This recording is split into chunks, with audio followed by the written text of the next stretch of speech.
এই বছর খুব সুন্দর একটা উদ্যোগ নিয়েছে যে বজ্রপাত নিরোধক তালের চারা, এবং তারা খুব সুন্দর একটা বেড়ার ব্যবস্থা করেছে।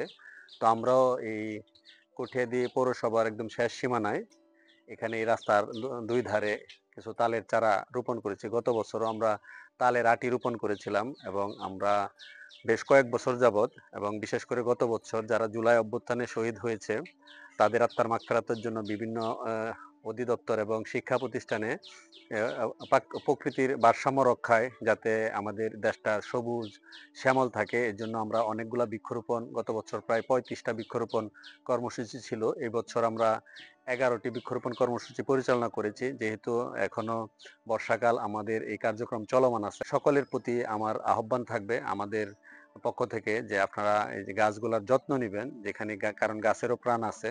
আমাদেরকে গাছ অনেকভাবে উপকার করে থাকে, অক্সিজেন দেয়, বিভিন্ন ছায়া দেয়। পৌরসভা ব্লকে মোট 25টি তালের চারা লাগানো হয়েছে।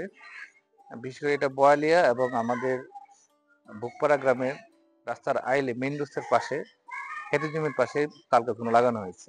মূলত এগুলা বজ্র প্রতিরোধী এবং কৃষকের রৌদ্র সময়ে ছায়াযুক্ত স্থানে বিশ্রাম নিতে পারবে এবং বজ্র প্রতিরোধী হয় তাল গাছ খুবই উপকারী।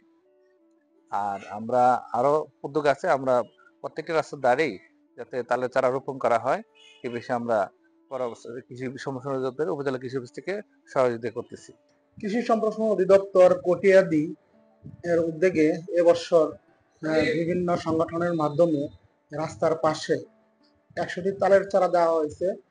যেসব তাল গাছের সাথে একটা সুরক্ষিত খুব সুন্দর একটা বেড়া সহ প্রতিসহ দেওয়া হয়েছে যাতে তাল গাছ নষ্ট না হয়। তাল গাছ একটা পরিবেশ এবং প্রকৃতির জন্য একটা খুব উপকারী গাছ।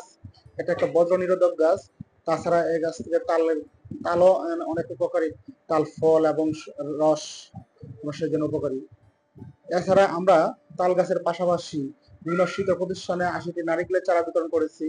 তারপর বিভিন্ন শিক্ষা প্রতিষ্ঠানের ছাত্রছাত্রীদের মাঝে নিম, বেল, জাম, কাঁঠালের 4,400 চারা বিতরণ করছি। তারপর 55 জন কৃষকের মাঝে আমরা 5টি করে আমের চারা বিতরণ করছি। এছাড়াও আমাদের বিভিন্ন প্রকল্পের মাধ্যমে মিশ্র এবং একক ফল বাগান এর জন্য আমরা চারা সরবরাহ এবং অন্যান্য উপকরণ সরবরাহ করছি।